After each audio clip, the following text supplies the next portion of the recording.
Լավագույն վարժությունները բոլոր մկանների համար։ Մաս 5-րդ. Նստամկան։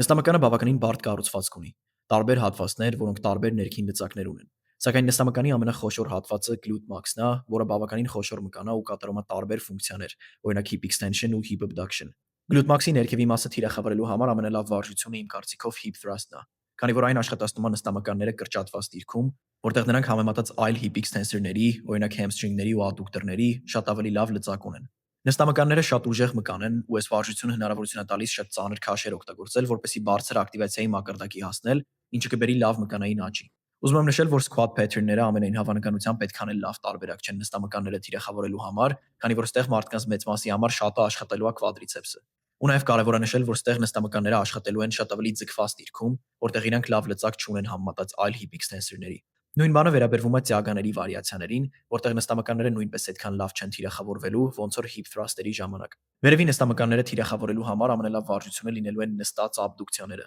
Նստամկանների վերևի հատվածի մկանաթելերը շատ ավելի լավ աբդուկցիայի ներքին լծակ ունեն, երբ կոնքազդրային հոդը ծալված է, ինչը նշանակում է, որ նստած աբդուկցիայի վարիացիաները շատ ավելի լավ են թիրախավորելու այս մկանները, քան կանգնած վարիացիաները։